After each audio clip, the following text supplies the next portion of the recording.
BPCL Krishnapatnam ఇన్స్టాలేషన్లో పనిచేస్తున్న ట్రాన్స్పోర్టర్లు చాలా కాలంగా డిపో మేనేజ్మెంట్ దుర్వినియోగం, సిబ్బంది బెదిరింపులు, అవినీతి కార్యకలాపాల కారణంగా తీవ్రమైన ఇబ్బందులు ఎదుర్కొంటున్నామని వాపోయారు.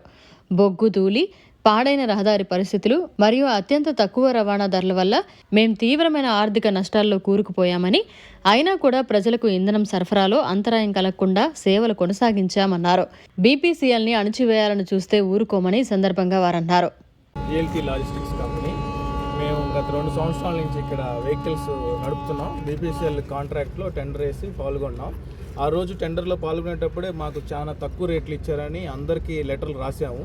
బట్ వాళ్ళు ఏంటంటే స్పందించుకుంటా డిపో వాళ్ళు తొందరగా స్టార్ట్ చేయాలనే ఆతృతతో వాళ్ళు మా రెప్యుటేషన్ని పక్కన పెట్టేసి ఆ రేట్లతోనే కంటిన్యూ చేశారు. బట్ మేము కంటిన్యూస్గా వాళ్ళని అడుగుతుంటే మాకు ఏం హామీ ఇచ్చారంటే 2 సంవత్సరాల తర్వాత చూసి మీకు రేటు పెంచుతాం, బట్ వితిన్ 6 నెలల్లోనే మాకు టెండర్ ఇచ్చిన 2023 మార్చిలో 6 నెలల్లో మీకు రోడ్డు ఇస్తాము, సపరేట్ రోడ్డు, బొగ్గు వెహికల్స్తో పని లేకుండా బొగ్గు రూట్లో కాబట్టి సపరేట్ ఇస్తాం. ఇవ్వలేదు. ఇవ్వపోక ఎన్నో సమస్యలు ఎదుర్కొన్నాం. ఇప్పుడు ఇక్కడ ఉండేది సామాన్య మామూలు ఒక్కొక్క ట్రాన్స్పోర్ట్, ఒక్కొక్క వెహికల్, 2 వెహికల్స్ ఉన్న చిన్న ట్రాన్స్పోర్టర్లు ఉన్నారు. ఎక్కడెక్కడి నుంచో వచ్చారు. ఇక్కడ లోకల్ వాళ్ళు ఎంతోమంది ఉపాధి, ఇప్పుడు ఇక్కడ స్థలాలు ఇచ్చి, భూములు ఇచ్చి, కంపెనీలు వచ్చి ఉపాధి కలుపుతుంది. 10 మంది బాగుపడతారంటే ఏం బాగుపడుతున్నారు? బూడిదెత్తి నెత్తినేసి మా జీవితాలు నాశనం చేస్తున్నారు. ఒక్కొక్క బండికి అన్న చెప్పినట్టు 50,000 నుంచి 70,000 తక్కువే. ఇంకొక ఆయన చెప్పినట్టు బండి ఓనరే నడుపుకుంటుంటే 30,000 దాకా వస్తుంది. ఇవన్నీ ఇక్కడ ఉన్న మేనేజ్మెంట్కి ఎన్నిసార్లు మొరబెట్టుకున్నా వాళ్ళు అసలు నిమ్మకు నీరెత్తినట్టే తప్పితే అస్సలు స్పందనే లేదు. ఇవన్నీ బాధలు పడి కూడా మేము ప్రజలకి ఆయిల్ ఆపేసి సడన్గా ఇబ్బంది చేయకూడదని మేము ఇన్ని సంవత్సరాలు నడుపుతూనే ఉన్నాం. లీగల్గానే పోతూ ఉన్నాం. కలెక్టర్ గారికి కూడా నిన్న విన్నపించుకున్నాం. ఆయనకి కూడా ఈ సమస్యలు తెలియాలని చెప్పి గట్టిగానే ఒక డీటెయిల్ రిపోర్ట్ ఇచ్చాం. మేము కోరేది ఏమంటే ప్రధానమంత్రి కానీ, పెట్రోలియం మినిస్టర్ హర్దీప్ సింగ్ గారు కానీ, మన స్టేట్ రవాణా శాఖ ప్రసాద్ రెడ్డి గారు కానీ, జిల్లా మంత్రి ఆనం రెడ్డి గారు కానీ, ముఖ్యంగా కలెక్టర్ గారు కానీ మేము కోరేది అంటే ఒక్కసారి రండి, మా బాధకు సాధకాలు చూడండి. ఇక్కడ మీకు నిజం అనిపిస్తేనే చేయండి న్యాయం, లేదంటే మేము ఆల్రెడీ చెప్పేశాం మా వల్ల కాదు, మమ్మల్ని ఉరితారేసి మీరు పెట్టేశారు, ముందుకెళ్తే పడిపోతాం, వెనక్కి వెళ్తే పడిపోతాం, అది ఏ ద్వారా లేకుండా మమ్మల్ని పెట్టారు. ఇప్పుడు ఏమయ్యా అంటే ఇదంతా ఒక పక్కన పెడితే ఎత్తు అధికారులు 3 సంవత్సరాల నుంచి ఈ బీపీసీఎల్ సెంట్రల్ గవర్నమెంట్ కంపెనీలో ఎక్కడ కూడా ఒక అధికారి 3 సంవత్సరాలుగా కంటిన్యూస్గా పనిచేయరు. వీళ్ళు కంటిన్యూస్గా పనిచేయడం వల్ల ఏంటంటే పోర్టు వాళ్ళతో కుంభక్కయ్యి పెద్ద పెట్రోల్ మాఫియా చేశారు. మాకు తెలియకుండా ట్రాన్స్పోర్ట్ వెహికల్స్లోకినే ఇక్కడ మెజర్మెంట్ అనేది ఉంటుంది. ఒక్కొక్క ట్యాంకర్కి ఒక డీలర్ బంకు ఓనరు ఆర్డర్ పెట్టుకున్నాడంటే బండి డెలివరీకి వెళ్ళినప్పుడు మెజర్మెంట్ చేస్తారు. మెజర్మెంట్ పెట్టి చూస్తారు. ఆ మెజర్మెంట్ తప్పులు పెట్టేసి డ్రైవర్లకు కూడా తెలియకుండా ఆ మెజర్మెంట్ చేసేటప్పుడు మా డ్రైవర్ బండి దగ్గర ఉండాలి. అవన్నీ చేసి మాకు కూడా తెలియలేదు. మాకు రీసెంట్గా తెలిసింది. బంకు ఓనర్లు ఇప్పుడు 2 సంవత్సరాలు అయింది, 6 నెలలు అయింది, మాకేంది అండర్ గ్రౌండ్లో ఆయిల్ తక్కువ వస్తుంది అని చూస్తే ఒక ట్రాన్స్పోర్ట్ మేము ఉతారుగా లెక్కేస్తేనే 28 కోట్ల రూపాయల డబ్బున్న ఆయిల్ తీసేశారు. ఇదంతా ఎక్కడికి పోయిందని చెప్పి లెటర్ రాసి ఢిల్లీకి విజిలెన్స్ కమిషన్కి ఇచ్చాం. తెలియట్లేదు. మేము టెండర్లో క్లాస్ ప్రకారం బయటికి చెప్పుకోలేము, అట్టని చెప్పి రోడ్డుకి ఎక్కలేము. ఇన్ని రోజులు సతమతం అయ్యి ఇంకా మాకు 2వ దారి కనబడలేదు. 2వ దారి కనబడి రోడ్డు ఎక్కేసాం. సో ఇప్పుడు మేము చెప్పేదంటే మీడియా ద్వారా, ఎలక్ట్రానిక్ మీడియా వల్ల మేము కోరేది ఏంటంటే ఈ సమాచారాన్ని హర్దీప్ సింగ్ గారికి ఖచ్చితంగా చేరవేయాలి. ఈ 28 కోట్ల ఆయిల్ ఎట్టపోయింది? డిపోలో మా ట్యాంకర్లో తీయేశారు. ఎక్కువ వచ్చింది, మిషన్ ప్రాబ్లం ఎక్కువ వస్తుంది, లోడింగ్ చేసేటప్పుడు అని ఆయిల్ తీశారు. ఆయిల్ ఎట్టపోయింది? అక్కడ మాధవ్ అనే ఒక కాంట్రాక్ట్ స్టాఫ్ని పెట్టారు. మాధవ్ అనే ఒక వ్యక్తి కాంట్రాక్ట్ స్టాఫ్ బండికి లోడ్ చేయాలంటే 5,000 వాడు క్యాష్ ఎంత తీసుకున్నాడు, లీగల్గా ఫోన్పేలో కొట్టించుకున్నాడు. ఫోన్పే ట్రాన్సాక్షన్తో సహా అన్ని రిపోర్టు ఇచ్చాము మేము. ఇప్పుడు కలెక్టర్ గారికి కూడా మేము ఇచ్చాం. మేము రెడీగా ఉన్నాం అందరం. ఏ సమయంలో మీరు అడిగినా విత్ ఆధార్ ప్రూఫ్గా విన్నాం.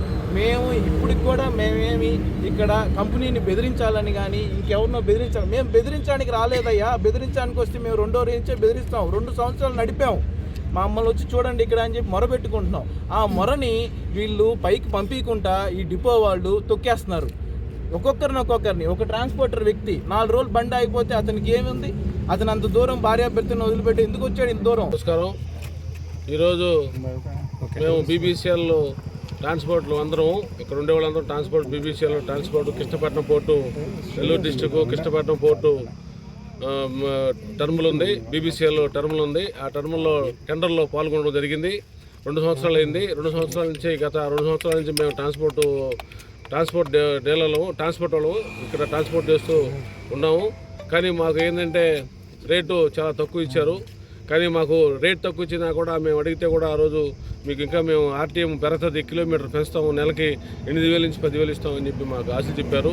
డిపో మేనేజర్ గారు విజయ్ కుమార్ కానీ సూర్యం కానీ వాళ్ళు చెప్పడం జరిగింది. అదేవిధంగా మాకు రోడ్లు కూడా మాకు సదుపాయం కల్పిస్తామని చెప్పారు. బొగ్గులో కృష్ణపట్నం బొగ్గులో నుంచి పోవాలంటే మొత్తం బొగ్గే, ఇప్పుడు కృష్ణపట్నం బొగ్గులో మొత్తం బొగ్గే ఉంది. ఆ బొగ్గులో బళ్ళు పోవాలంటే ఇదే తెప్ప జరిగేది ఉంది. బండి ప్రతిరోజు ఏదో ఒక బండి కంప్లైంట్ వచ్చి కట్టుబెట్లు ఇరిగిపోవటం, టైర్ పగిలిపోవటం ఇబ్బంది అయిపోతుంది. గత 2 సంవత్సరాల నుంచి కూడా మేము కంప్లైంట్ ఇస్తా ఉన్నాం కంపెనీకి. కానీ కంపెనీ దాన్ని స్పందించలేదు. చేస్తాం పడతామని చెప్పి మీటింగ్ పెడతానే ఉంటారు. నెలకు తూరి మీటింగ్ పెడతారు. మేము ఏడు నుంచి ఢిల్లీ కట్ పెట్టాము. నెల్లూరులో పెద్ద హెడ్ ఉంటే ఆయన కట్ చెప్పాము. ఆయన కూడా చెక్ చేసి ఇక్కడుండే మేనేజర్లందరినీ తిట్టాడు. ఏమయ్యా మీరు ఇట్లా ఉంటే మీరు ఇన్ని రోజుల నుంచి ఏం కళ్ళు మూసుకోండి అని చెప్పి కొత్తగా వచ్చిన ఆయన చెప్పడం జరిగింది. కానీ ఇక్కడి నుంచి ఇప్పుడు 3 సంవత్సరాలు 4 సంవత్సరాల టర్మ్ ఉంటే 3 సంవత్సరాలు 4 సంవత్సరాల నుంచి ఇక్కడే ఉన్నాడు విజయ్ కుమారు, సూర్యం అనేవాళ్ళు. వీళ్ళు తమిళనాడుకు సంబంధించిన వాళ్ళు. వీళ్ళు ఏంటంటే ఇక్కడ అరాచకానికి పాల్పడి, వీళ్ళు అరాచకానికి దోపిడికి పాల్పడి వీళ్ళు ఇక్కడే స్థిరంగా ఉన్నారు. వీళ్ళు మారిన దాకా మా సంస్థ బాగుపడేదని మీకు తెలుస్తున్నాం. అదేవిధంగా ఇక్కడ ఏంటంటే మెయిన్ మాకు డిమాండ్లు ఏంటంటే ఏడు నుంచి డిపో కాడికి పోవాలంటే 0 పాయింట్ అని ఉంది. 0 పాయింట్ కాడి నుంచి పోవాలంటే 3 గంటలు 4 గంటలు పడుతుంది పాస్ చేయించడానికి.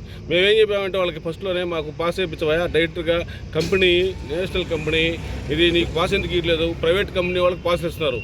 ప్రైవేట్ ట్రాన్స్పోర్ట్ వాళ్ళకి బండి వెళ్ళిపోతుంది డైరెక్ట్గా. మాకు మాత్రం 4 అవర్స్ నిలబడి తీసుకోవాలి. మా డ్రైవర్లు క్యూలో పోవాలి. అన్ని బొగ్గు బళ్ళు ఉంటాయి, బొగ్గు బళ్ళు క్యూలో పోయి తీసుకోవాలి. మాకు రోజుకి ఒక ట్రిప్ పడుతుంది, లేదు పట్టడంలే. ఇదేందా పరిస్థితి అంటే నెల్లూరుకి ఇస్తాడు. నెల్లూరుకి వస్తే మాకు కిలోమీటర్ ఎంత వస్తుంది? 40-50 వస్తుంది. 50-40 వస్తే మాకు ఎప్పుడు రావాలా? రేటు చూస్తే ఇక్కడ బాటం లోడింగ్కి టాప్ లోడింగ్కి బండికి 10 లక్షలు డిఫరెన్స్ ఉంటుంది ట్యాంక్కి. అదేవిధంగా మీకు ఇక్కడ ఒంగోలులో మన టెండర్ పిలిస్తే 380 పైసలు ఇస్తున్నారు. గుంతకల్లో 380 పైసలు. సిద్ధయ్య ట్రాన్స్పోర్ట్. నేను గత 2 ఏళ్ళుగా ఇక్కడైతే నేను కృష్ణపట్నం డిపోలో అయితే ఒక ట్రక్ తీసుకొని వచ్చి ఇక్కడ నేను రన్ చేస్తున్నాను. బట్ ఇక్కడ ఉండే రేటుకి అయితే మాకైతే వర్కౌట్ అయితే అస్సలు కావడం లేదు.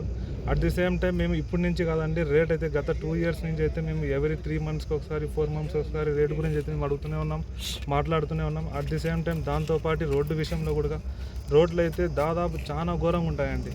ఇంకోటి మన హెచ్పిసిఎల్, మన బీపీసీఎల్ ట్రక్స్ అన్నీ ఎలా అంటే సేఫ్టీ ప్రకారం ఫస్ట్ ప్రిఫరెన్స్ ఇస్తారు.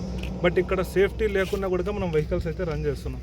బట్ అది కూడా చాలా కష్టంగా ఉండదు. అట్ ది సేమ్ టైం మన ఇండియా లెవెల్లో ఎక్కడైనా కూడా బీపీసీఎల్ అయినా, ఏ ట్రాన్స్పోర్ట్ అయినా, ఏ కంపెనీ అయినా కూడా ఒక మంచి రేట్ అనేది ఇస్తుంది. బట్ మన ఇండియా లెవెల్లో చూసుకున్నా కూడా మన ఇక్కడ ఉండే రేట్ ఎక్కడా లేదు. మనకి ఇక్కడికి ఇచ్చే రేటు కేవలం 36 రూపాయలు మాత్రమే ఇస్తున్నారు. ఇక్కడ దేశవ్యాప్తంగా మనకి ఇస్తా ఉండే రేటు 36 రూపాయలు మాత్రమే. ఇదే రేటు ఎక్కడైతే ఆల్ ఓవర్ ఇండియాలో ఎక్కడే కానీ ఈ రేట్ అయితే ఇవ్వలేదు. ఏ కంపెనీలో అయినా కూడా మన బీపీసీఎల్ కంపెనీలు మన దగ్గర ఉన్న ఒక 100 కిలోమీటర్ డిస్టెన్స్లో ఉన్న ఒంగోలు కంపెనీ అయితే ఏమి, గుత్తి అయితే ఏమి, మన దగ్గర విజయవాడ అయితే ఏమి, ఈ సరౌండింగ్ కంపెనీస్ మనకన్నా రేటుకి 10 రూపాయలు వేరియేషన్ ఉంటుంది. బట్ టాప్ లోడింగ్, బట్ మన వెహికల్స్కి వాళ్ళ వెహికల్స్కి దాదాపు 10 నుంచి 12 లక్షల వరకు అదనంగా ఖర్చు అవుతుంది. ఎందుకంటే మన వెహికల్ సేఫ్టీ ప్రకారంగా అయితే అన్ని రూపంలో అయితే బండి అయితే ఫస్ట్ క్లాస్ రూపంలో అయితే కంపెనీ వాళ్ళు రూల్స్ రెగ్యులేషన్స్ ప్రకారం అయితే చేపించారు. బట్ వేరే కంపెనీస్లలో టాప్ లోడింగ్ ఉండదు, టాప్ లోడింగ్ ఉంటుంది, బాటమ్ లోడింగ్ ఉండదు. బట్ అక్కడ చూస్తే రేట్ అయితే చాలా ఎక్కువ ఉంటుంది. బట్ మేము రిక్వెస్ట్ చేస్తుండేది ఏమంటే ఫస్ట్ ఆఫ్ ఆల్ మాకు రేట్ పెంచమని చెప్పి రిక్వెస్ట్ చేస్తున్నాం. నెక్స్ట్ మన మన కృష్ణపట్నం పోర్ట్ నుంచి మన లోకల్ ప్లాంట్ వరకు వెళ్ళే వరకు 15 కిలోమీటర్ల నుంచి అప్ అండ్ డౌన్ 30 కిలోమీటర్ వరకు వస్తుంది. బట్ ఆ రోడ్డు విషయంలో కూడా అసలు ఎటువంటిది అయితే మన అదాని కంపెనీ నుంచి అయినా, మన బీపీసీ కంపెనీ నుంచి అయినా అయితే సపోర్ట్ చేయడం లేదు. నెక్స్ట్ ఆఫ్ ఆల్ మనకు ఫాస్ట్యాగ్ రూపంలో చూస్తే ఫాస్ట్యాగ్ అనేది ఇప్పుడు మనకు లోపల కృష్ణపట్నం పోర్ట్లోకి వెళ్ళాలంటే దగ్గర మన బండ్లు లోపలికి మన కృష్ణపట్నం 0 గేట్ నుంచి లోడ్కి ఎత్తుకోవాలంటే దగ్గర 3 అవర్స్ నుంచి 4 అవర్స్ టైం పడుతుంది. దానివల్ల డ్రైవర్లు ఇబ్బంది పడుతున్నారు, మేము ఓనర్లు కూడా మేము ఇబ్బంది పడుతున్నాం. బట్ సరైన టైంకి మన లోడ్ అయితే మనం లిఫ్ట్ చేయలేకపోతున్నాం, సరైన టైంకి డెలివరీ కూడా ఇవ్వలేకపోతున్నాం. వాళ్ళకి ఇవ్వాలా, అటు కాకుండా ముందు వాళ్ళకి ఇస్తాడు, తర్వాత మాకు ఇస్తారు. అది ఏందని అడిగితే అంతేనంటాడు. మాకు సమాధానం చెప్పడం లేదు విజయ్ కుమార్. అందుకని నిన్న కలెక్టర్ గారికి పోయి చెప్పాము, కంప్లైంట్ ఇచ్చాము. సార్ ఇట్లా మాకు అన్యాయం జరుగుతుందంటే సరే న్యాయం చేస్తామని చెప్పి ఆయన చెప్పడం జరిగింది. ఆయన డిటిఓని మా లెటర్ని డిటిఓకి ఫార్వర్డ్ చేశాడు. వాళ్ళు వచ్చి చూశారు, ప్రాబ్లమ్స్ అడిగారు, చెప్పాము. తర్వాత మళ్ళీ మీటింగ్ కూడా ప్రస్తుతం అని చెప్పారు. కాబట్టి ఇప్పుడు ఏదైనా సరే బీబీసీలో ఉండే డిపో మేనేజర్ విజయ్ కుమార్ కానీ సూర్యం కానీ వాళ్ళు డిపో నుంచి మారిన దాకా మాకు ఈ ఇబ్బందులే తక్కువ. మాకు రోడ్లు బాగలేవు, మాకు రేట్లు పెంచమని మేము ఇది కూడా ఒక్క నెలకి బండికి 50,000 నుంచి 70,000 మాకు లాస్ వస్తుంది. ప్రతి డ్రైవర్కి హెల్త్ బాగలేదు.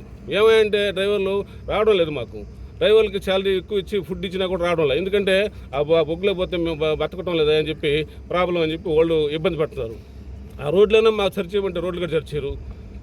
ఇది ప్రాబ్లం ఉంది. కాబట్టి దీన్ని అధికారులు దీన్ని స్పందించి మాకు చేయాల్సింది అని కోరుకుంటూ దీనికోసం మేము ఈరోజు మీకు వీడియో మీద తరఫున మీకు తెలియపరుస్తున్నాం. కాబట్టి మాకు దయచేసి అధికారులు మాకు స్పందించి మాకు న్యాయం చేయాలి ట్రాన్స్పోర్ట్లు కానీ కోరుకుంటున్నాం. మా పేరు నేను GLT Ganesh lemon tailors transport ఉంది. మిగతా ట్రాన్స్పోర్ట్గా ఉండరు, వాళ్ళు కూడా కొంచెం చూసి చెప్తారు. ఓనర్ కమ్ డ్రైవర్ నేను బండి తిప్పుకుంటా ఉంటే నాకు అసలు బండి అంటూ ఏం మిగట్లేదు. నేనే ఇప్పుడు అప్పు పడిపోయినాను. లాస్ట్ మంత్ ఒక మంత్ నిలబెట్టేసిన బండి కంతు కిస్తీ కట్టలేకుండా బండి తీసుకుని పోయేసినారు. మళ్ళీ తీసుకొని వచ్చి ఇప్పుడు నడుపుతా ఉంటే కూడా ఏమాత్రం నాకు గిట్టుబాటు కాలేదు. నెలలో నేను తోలుకుంటానే 30-40 వేల రూపాయలు నెల నుంచి చేత నుంచి పోతుంది నాకు. మాకు రేట్లు పెంచాలి. ఆ 0 గేట్లో వచ్చి పాస్ వేసేది డైరెక్ట్గా పోయే మాదిరి మాకు చేయాలి. అది చాలా ఇబ్బంది అయిపోతుంది. బొగ్గు బండ్లతో కూడా మేము అసలు పోలేకుండా 200-300 మంది బాడీ బండ్లో వెనకాల ఆస్మా వచ్చేస్తుంది డ్రైవర్. మనం ఈ లారీ జరిగి ఎట్టలేదు, బళ్ళు పెట్టుబడి ఎట్టలేదు ఎత్తలేదు. ఇక్కడ ఎవరో డ్రైవర్లు వస్తలేదు, బళ్ళు ఆపు ఇలా కూర్చొని వస్తుంది అంటే ఎవరో రావట్లేదు. ఇక్కడ 0 పాయింట్కి వెళ్తేనేమో ఇక్కడ 2 గంటలు వెయిటింగ్, వాళ్ళేమో కంపెనీ వాళ్ళేమో వెయిటింగ్, బండి అని. ఎక్కడ వెళ్తారో వచ్చాక 2 గంటలు 3 గంటలు పెట్టేస్తున్నాను ఇక్కడ బళ్ళు.